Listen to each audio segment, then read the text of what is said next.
E aí, pessoal, tudo bem? Espero que todos estejam bem. Me chamo Camille Vitória, sou da Universidade Estadual da Paraíba e faço parte do Departamento de Enfermagem e estou cursando o primeiro período. Hoje iremos falar um pouco sobre a anatomia humana, mais especificamente sobre os músculos da região torácica e abdominal. Primeiramente, vamos iniciar com uma visão geral do tórax, que, para quem não sabe, o tórax é a região que está entre o pescoço e o abdômen. Ele abriga órgãos vitais do nosso corpo, como os pulmões e o coração, além de ter um papel fundamental para o nosso funcionamento. Lembrem desses pontos que vai ser muito importante para o nosso estudo mais à frente. O tórax ele tem regiões bem delimitadas e trouxe aqui algumas essas regiões para que vocês tenham uma visão melhor sobre o tórax. Nesse corte, né, nesse corte anatômico chamado corte transversal, né? E superiormente, né, ele termina na abertura torácica superior, que nessa imagem não está aqui para demonstrar, pois ela termina na T1, né, na vértebra 1 da coluna torácica. E ela já é quando está em ligamento com o pescoço. E nessa imagem aqui não está representada. Inferiormente, a gente tem o diafragma, um músculo bastante importante, pois ele separa o abdômen do tórax, e também a gente vai estudar muito bem ele mais à frente. Temos também, anteriormente, né, na parte anterior, temos o externo e as cartilagens costais, que dá para ver bem aqui nessa imagem. Posteriormente, temos a nossa coluna torácica, né? E aqui ela é representada pela T8, né? A vértebra torácica 8. Por isso que eu disse que não dá para ver a limitação do superior, né? Pois é um corte transverso a partir da T8. E lateralmente temos aqui as nossas costelas, que a partir daí vai formar a parede torácica, né? E os músculos intercostais, também muito importantes para o nosso estudo. Estruturas internas, como eu disse anteriormente, né, que o tórax tinha suas limitações, ele também tem suas estruturas internas. E como já falei, né, tem o coração e seus grandes vasos, os pulmões e as vias respiratórias, temos também o esôfago, temos o timo, né, que ele é bastante fundamental para o desenvolvimento infantil, temos também, né, da criança, temos também os músculos, né, os músculos torácicos, né, o principal instrumento para o nosso estudo, né, e a gente pode ver os intercostais, né, a gente pode ver o peitoral maior e o menor, podemos ver também o transverso, né, que a gente vai estudar bastante, e o nosso diafragma, né, que, como eu já disse anteriormente, né, ele separa o abdômen do tórax, e ele é muito importante. Funções do tórax, né? Como eu já tinha dito, né? Além de proteger os pulmões e o coração e também participar nos movimentos respiratórios, além disso, ele serve como uma passagem de estruturas entre o pescoço e o abdômen, né? Ele serve para fazer essa movimentação. E também ter a estrutura, né, do nosso tronco, né? Da musculatura do nosso tronco. Muito importante. E agora, né, o meu grupo, né, vai ser responsável por falar bem detalhadamente sobre esses músculos e logo mais iremos falar sobre o abdômen. Oi, meu nome é Tainá e eu vou falar sobre o diafragma. O diafragma é uma folha musculotendinosa, onde o músculo se une ao tendão e permite que haja movimentação. Ele tem o formato de duas cúpulas e a direita é ligeiramente mais alta que a esquerda por causa do fígado. Com a posição do pericárdio, existe uma pequena depressão entre as duas cúpulas e ela é basicamente a divisão do tronco em tórax e abdômen. Por ser um músculo considerado grande, ele tem origem em vários locais. A parte externa do músculo se origina na parte posterior do chifoide. A parte costal se origina na parte interna das cartilagens costais inferiores e nas costelas. E a lombar tem origem nos arcos lombocostais, ligamentos arqueados medial e lateral e nos corpos vertebrais. Também no ligamento longitudinal anterior. Ela está inserido no tendão central do diafragma, nas vértebras torácicas e as primeiras lombares.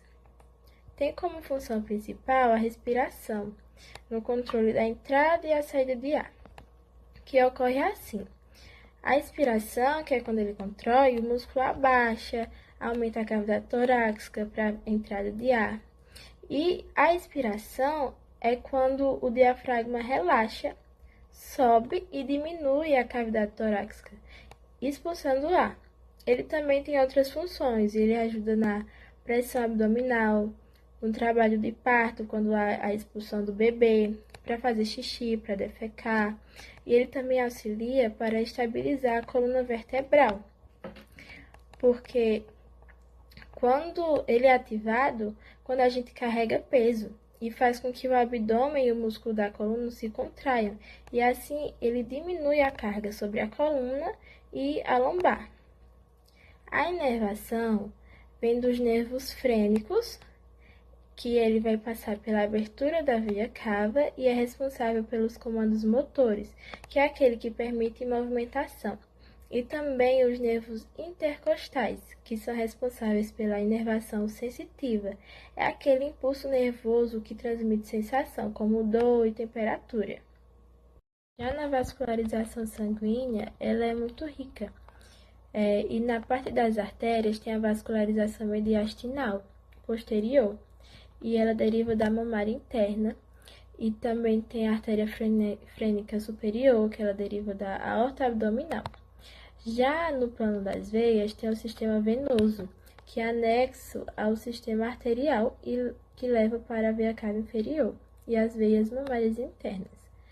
Já na vascularização linfática, o diafragma tem um grande cruzamento de circulações linfáticas e a rede torácica se une com a rede abdominal. Pois, como já foi falado, o diafragma faz praticamente a divisão do tórax e do abdômen, né? O tronco em tórax e abdômen. E vários coletores ficam implantados no local onde se encontra o pericárdio. Falando mais da anatomia do diafragma, a gente tem as aberturas que são responsáveis por deixar algumas estruturas importantes passarem. São elas a abertura da veia cava, que é por onde passa a veia cava inferior, e os nervos os ramos do nervo frênico direito. Também tem o hiato esofágico, que é onde passa, como o nome já está dizendo, né, o esôfago e os troncos vagais. E também, por último, o hiato aórtico, que passa a aorta descendente e o ducto torácico. José Leonardo, eu vou falar sobre os músculos intercostais. Os músculos intercostais eles estão localizados entre as costelas e auxiliam na respiração, sendo eles o músculo intercostal externo, músculo intercostal interno e o músculo intercostal íntimo. Os intercostais externos. Os músculos intercostais externos, quando contraídos, aumentam a região da caixa torácica, assim facilitando a entrada do ar. A origem deles trata-se da parte inferior da costela. A inserção desses músculos acontece na parte superior da costela subjacente. São inervados pelos nervos intercostais e são vascularizados pelas artérias intercostais anteriores e posteriores. Quando contraídos, os intercostais internos diminuem a caixa torácica, assim facilitando a saída do ar e auxiliando na respiração. Esses músculos originam-se na parte inferior da cartilagem costal. A inserção desse músculo acontece na parte superior da costela. São inervados pelos nervos intercostais e são vascularizados pelas artérias anteriores e posteriores. Os músculos intercostais íntimos auxiliam na respiração e sustentamento do tórax. A origem desses músculos fica na superfície íntima do sulco costal das costelas. São inseridos na parte de trás do sulco costal, são inervados pelos nervos intercostais e são vascularizados pelas artérias anteriores e posteriores. Oi, meu nome é Tayane e agora eu vou falar sobre os músculos do peitoral. E primeiramente eu vou começar falando sobre o peitoral maior. Ele é um músculo superficial e está localizado na região anterior da caixa torácica, ou seja, na parte de cima.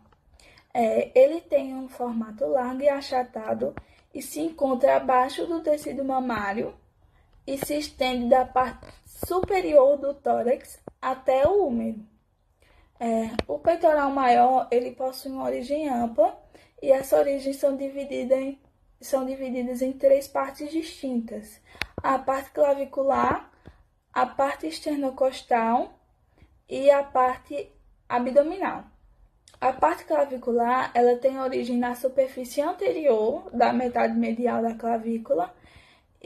A parte esternocostal tem origem na superfície anterior do externo e se estende pelas cartilagens costais que vão da primeira à sexta costela. Já a parte abdominal tem origem na camada anterior da bainha do músculo reto do abdômen. Esse músculo está inserido na crista do tubérculo maior do úmero e tem como função importante a adução, a rotação interna e a flexão do braço na articulação do ombro. Já a inervação é garantida pelos nervos peitoral lateral e peitoral medial. Já a vascularização depende dos ramos peitorais da artéria toracoacrimal e dos ramos perfurantes da artéria torácica. Agora eu vou falar um pouco sobre o peitoral menor. O peitoral menor ele é um dos músculos mais superficiais na face anterior do tórax e também está localizado abaixo do peitoral menor. E eles contribuem para a formação da parede anterior da axila.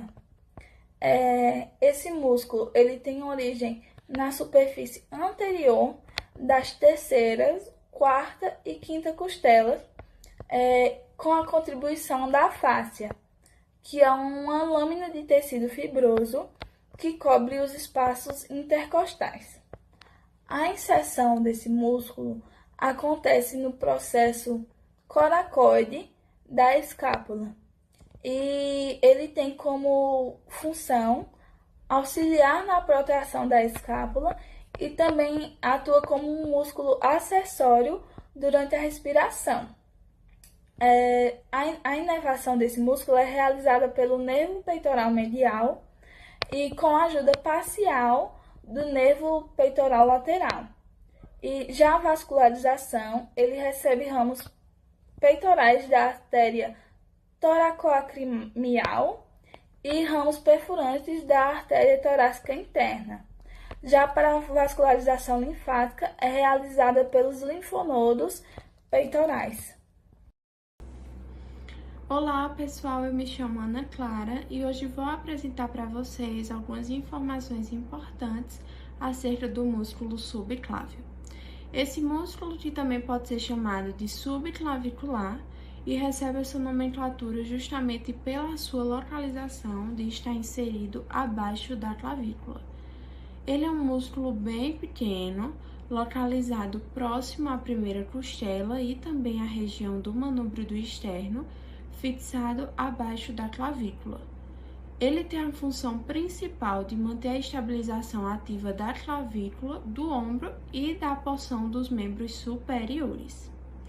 Por estar fixado na região superior do tórax, ele vai fazer parte da cintura escapular e vai fazer parte também da divisão do esqueleto chamada de esqueleto apendicular. Tem sua origem da primeira costela, aquela que é a mais curva e a menor de todas, vai estar inserida ali na parte lateral e inferior, por trás do músculo peitoral maior. E devido à sua localização e ao seu tamanho bastante reduzido, vai ser um músculo altamente difícil de ser palpável. Se insere na superfície anterior da clavícula em um sulco ósseo é inervado pelo nervo subclávio, um ramo do plexo braquial que é formado pelas raízes nervosas da medula espinhal. É suprido pelo ramo clavicular através das artérias e veias subclávias do tronco atromial.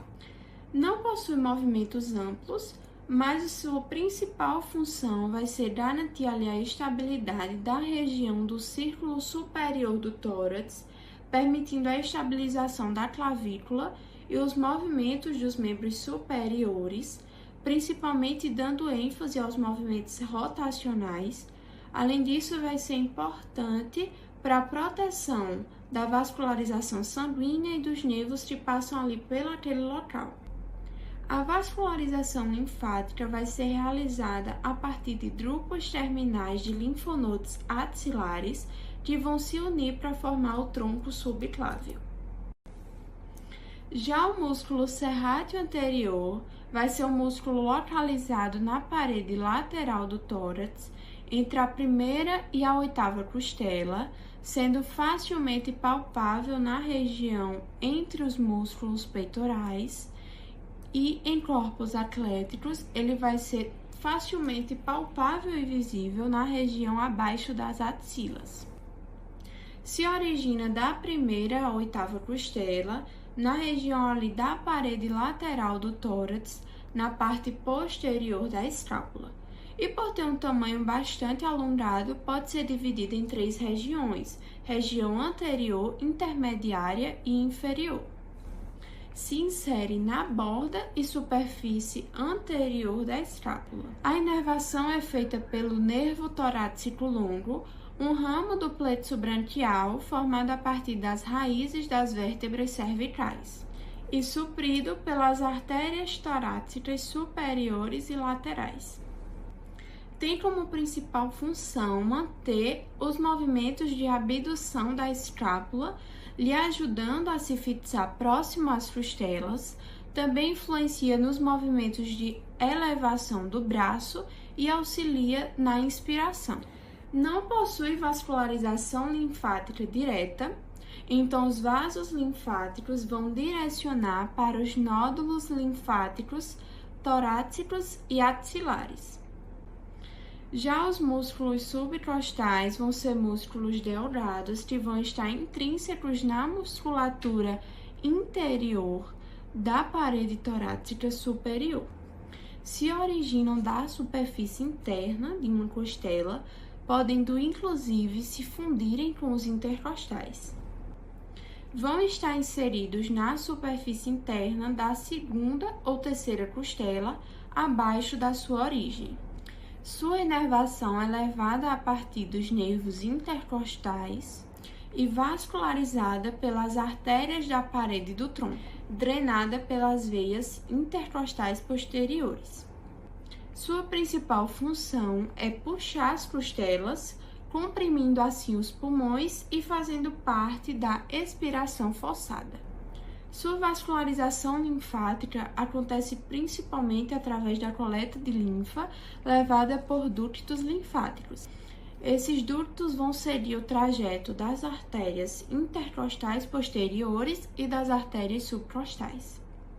A aluna Maria Aline fica responsável por apresentar sobre os músculos transversos do tórax, levantadores das costelas e músculos escalenos. Sobre o músculo transverso do tórax, ele é um fino músculo que vai ficar na superfície interna da parede torácica anterior.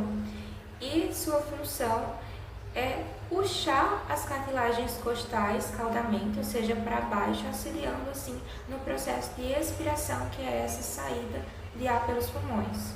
E vai se originar na face posterior do externo, especificamente vai se encontrar, vai se originar na superfície dorsal do processo xifoide do corpo do externo e vai se inserir nas cartilagens, na superfície interna das cartilagens costais da segunda a sexta costelas. Ele vai ser inervado pelos nervos intercostais, assim como outros músculos da região torácica. E sua vascularização é feita pelas artérias torácicas internas e seus ramos, as veias que drenam o músculo transverso do tórax para a via torácica interna. Ou seja, as veias elas vão drenar drena o músculo transverso do tórax para a veia torácica interna. Os levantadores das costelas consistem em 12 músculos com um formato triangular. Esses se ligam, ou seja, eles vão ligar as vértebras torácicas às costelas adjacentes. Localizados de ambos os lados da região posterior das vértebras torácicas, eles descem adjacentes à coluna vertebral, abrangendo a região torácica da 7ª vértebra cervical até a 12ª vértebra torácica. Se originam nos processos transversos das vértebras da 7ª vértebra cervical até a 11ª vértebra torácica. Como dito, são 12 músculos no total, porque são 12 costelas. E vão se inserir na face posterior da costela, imediatamente inferior à vértebra de origem. Então, vai sair do processo transverso da vértebra e vai se inserir logo abaixo na costela que fica na parte de baixo dessa vértebra. Os levantadores das costelas, a sua ação, eles vão agir elevando as costelas, como o próprio nome já diz, e assim vão fazer a rotação e flexão lateral das vértebras torácicas, auxiliando assim no processo de inspiração, que é a entrada de ar nos pulmões. Durante a inspiração, esses músculos ajudam a elevar as costelas, aumentando assim o diâmetro anteroposterior da cavidade torácica. Vão ser inervados pelos ramos laterais dos ramos dorsais dos nervos espinhais torácicos e a sua vascularização é feita pela artéria intercostal posterior. Os levantadores das costelas, eles são divididos em levantadores longos e curtos. E a principal diferença é que no curto vai sair do processo transverso da vértebra para se inserir na costela localizada imediatamente abaixo. Já nos levantadores das costelas longo, vai sair do processo transverso da vértebra e desce mais adiante para se inserir na costela 2 níveis abaixo. Então, essa é a principal diferença. Sobre os músculos escalenos, esses músculos são 3, eles ficam na região lateral do pescoço, que é o escaleno anterior, que está na imagem em vermelho, escaleno médio, o verde, e escaleno posterior, o amarelo. Os próprios nomes já dizem muito sobre sua localização. Estes músculos, eles levam a elevação da primeira ou da segunda costelas e podem estar ativos durante a inspiração. Então, sua função é essa flexão lateral do pescoço e elevação das costelas. O escaleno anterior ele vai se originar nos tubérculos anteriores dos processos transversos da 3ª à 6ª vértebras cervicais, vai se inserir na primeira costela, no tubérculo anterior da primeira costela, e vai ter essa ação de elevar essa primeira costela auxiliando na inspiração. E também vai ser responsável pela inclinação lateral do pescoço. Vão ser inervados pelos ramos anteriores dos nervos espinhais cervicais, da 4ª vértebra cervical à 6ª vértebra cervical. E vai ser vascularizado pelos ramos da artéria cervical inferior. O escaleno médio ele vai se originar nos tubérculos posteriores dos processos transversos da 2ª vértebra cervical à 7ª vértebra cervical. Sua ação é essa flexão lateral do pescoço e elevação da primeira costela na inspiração forçada. E vai se inserir na primeira costela posteriormente ao músculo escaleno anterior. E vai ser inervado pelos ramos anteriores dos nervos espinais cervicais, da 3ª vértebra cervical à 8ª vértebra cervical. Vai ser vascularizado pela artéria cervical ascendente, que é um ramo do tronco tireocervical da artéria subclávia. O escaleno posterior ele vai se originar nos tubérculos posteriores dos processos transversos entre a 5ª vértebra cervical à 7ª vértebra cervical. vai se inserir no tubérculo anterior da segunda costela, e a sua ação vai ser elevar essa segunda costela durante a inspiração forçada e auxiliar também na inclinação lateral do pescoço. Vai ser inervado pelos ramos anteriores dos nervos espinais cervicais, da sexta vértebra cervical à sétima vértebra cervical. E a sua vascularização é feita pela artéria cervical profunda, que também é um ramo da artéria subclávia. Nessa imagem está mostrando anatomicamente um pouco sobre cada um desses músculos e essas subdivisões, que é o escaleno anterior, médio e posterior. Olá novamente, agora vamos falar um pouco sobre a visão geral do abdômen, que ele é localizado, entre a região do tórax e a da pelve, e ele abriga a maior parte do sistema digestivo, como também os rins, além de vasos muito importantes e estruturas linfáticas.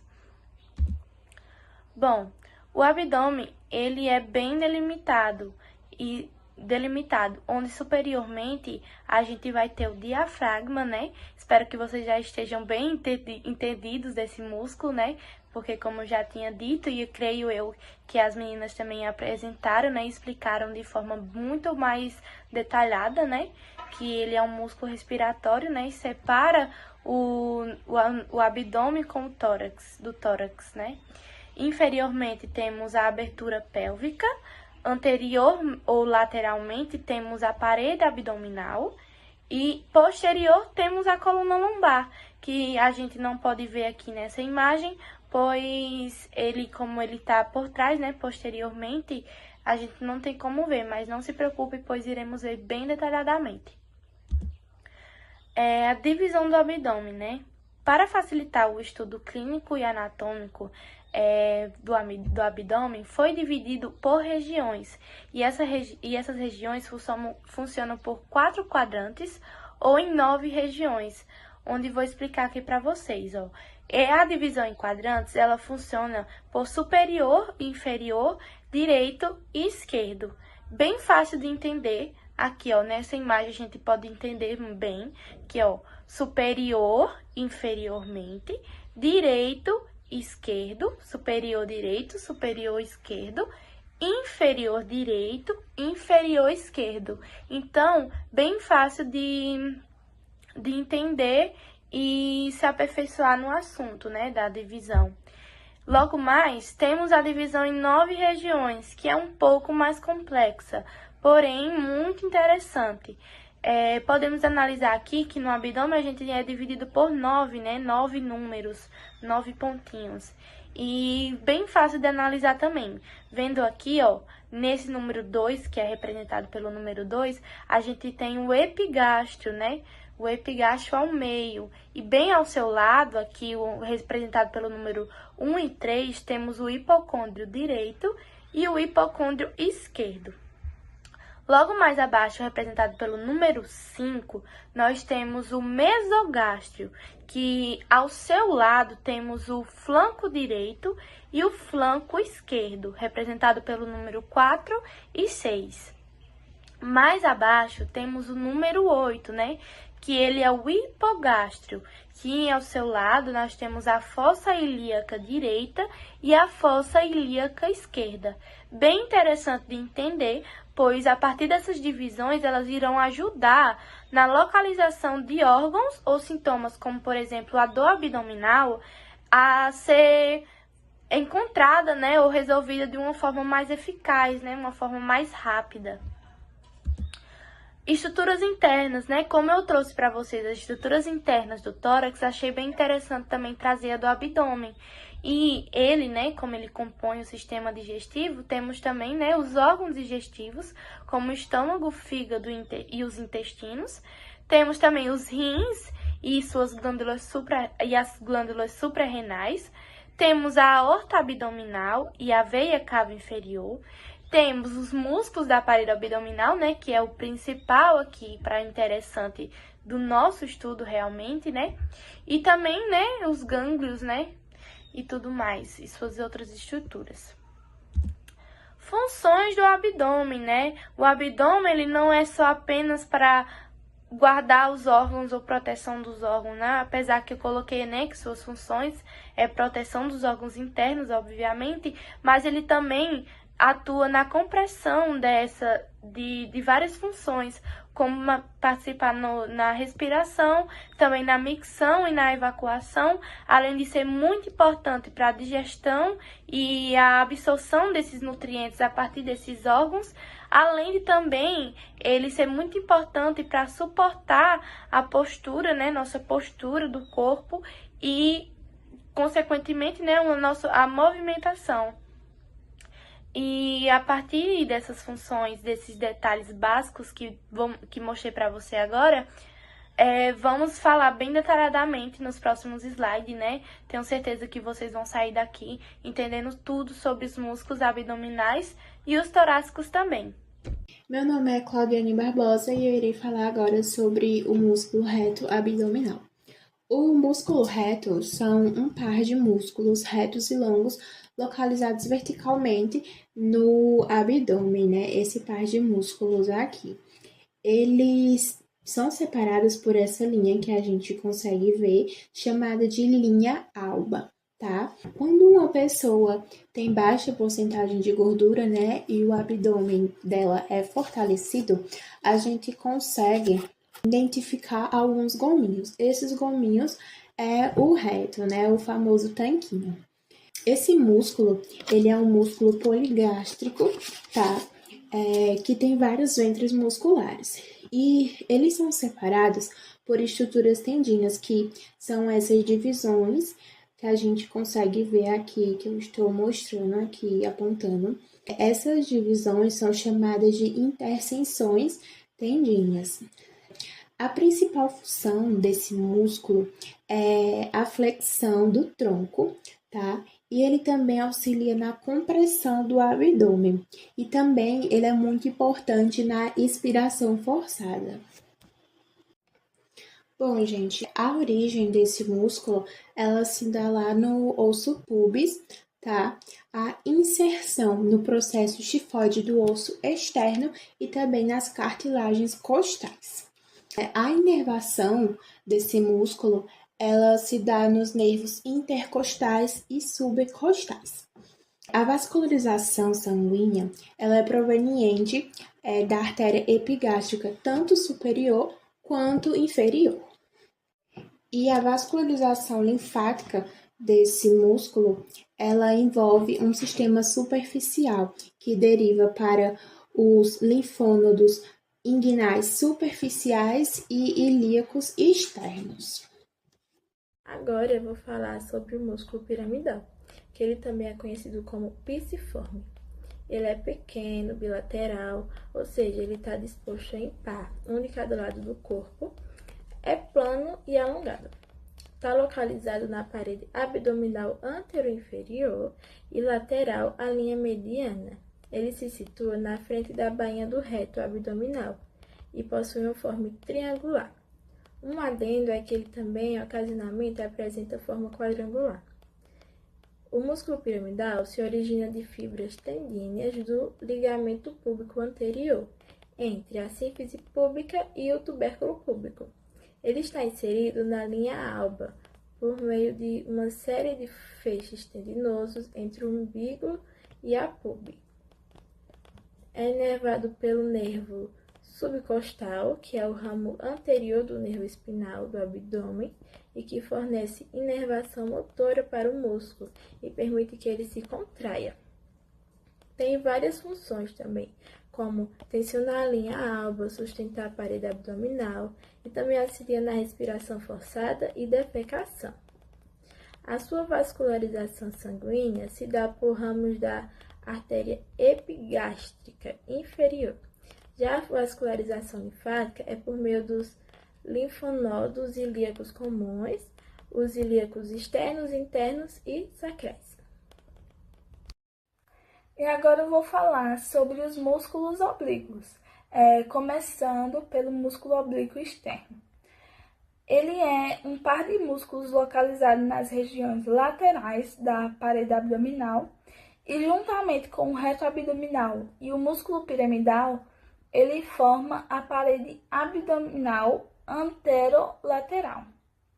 E sua origem se dá nas superfícies externas das quinta a 12ª costelas e sua inserção ocorre na linha alba, no tubérculo púbico e na metade anterior da crista ilíaca. A função do oblíquo externo varia conforme o tipo de contração.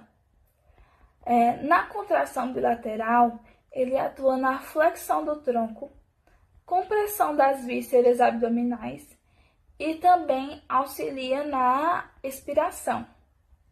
Já na contração unilateral, ele promove a flexão lateral e a rotação do tronco. A inervação motora ela é feita pelos nervos intercostais de T7 a T11 e pelo subcostal T12. Já a inervação sensitiva é responsabilidade do nervo ilio-hipogástrico.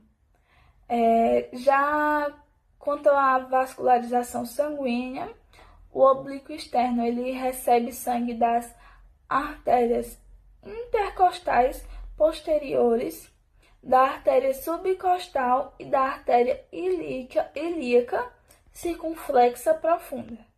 E a linfática ocorre principalmente pelos linfonodos inguinais superficiais. Agora falando do músculo oblíquo interno, ele está localizado mais profundamente na parede lateral do abdômen, entre o oblíquo externo e o músculo transverso do abdômen. Sua origem inclui 2/3 anteriores da crista ilíaca, o arco iliopectíneo e a fáscia tóraco-lombar. E esse músculo se insere nas margens inferiores das 10ª a 12ª costela, na linha alba, na crista púbica e na linha pectina do pubis.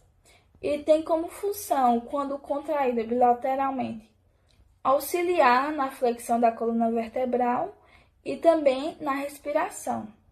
E, em conjunto com os oblíquos externos, ela também é responsável pela rotação da coluna.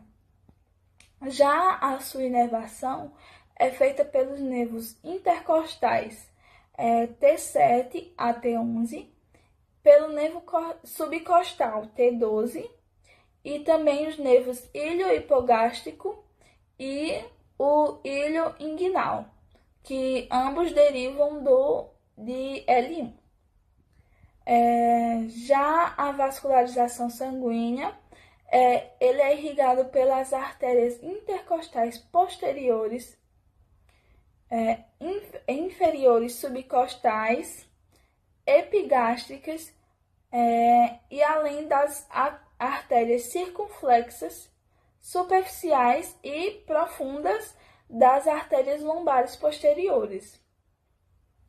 Já a linfática envolve os linfonodos paraesternais, linfonodos ilíacos e linfonodos inguinais superficiais. Agora nós vamos falar sobre o músculo transverso abdominal. Ele é o músculo mais profundo da parede anterior do abdômen. Ele é um músculo largo e envolve o abdômen como uma espécie de cinta. Ele é chamado de transverso porque ele tem as fibras no sentido transversal. A principal função desse músculo é a estabilização da coluna vertebral. Ele ajuda a prevenir dores e essas coisas assim. E também atua na fase de inspiração, ajudando a forçar o ar para fora do tórax. A origem desse músculo ela se dá nas últimas 6 cartilagens costais e também na fáscia toracolombar, 2/3 anteriores da crista ilíaca e arco iliopectíneo. Vascularização linfática ela é dividida em superficial e profundo. No sistema superficial, ela linfa, né, a região lobar e ilíaca. Já no profundo, ela linfa os ilíacos externos. Inervação desse músculo é nos nervos intercostais, subcostais, hipogástrico e ilíaco-inguinal. A inserção desse músculo é na linha alba e ele também tem inserção na crista púbica. E a vascularização sanguínea, elas são nas artérias intercostais posterior, inferior e subcostais, artérias epigástricas superior e inferior, artéria circunflexa superficial e profunda e, por último, artérias lombares posteriores. Bom, agora nós vamos falar, né, sobre o último músculo da região abdominal, que é o quadrado lombar. Ele é o músculo mais profundo de toda a parede abdominal, né? Diferente do transverso abdominal, o transverso ele é o músculo mais profundo na parede anterior. Já o quadrado lombar da parede posterior. Ele é um músculo que se estende desde a crista ilíaca até a última costela, tá? Ele é muito importante para estabilizar e movimentar a coluna e a pelve.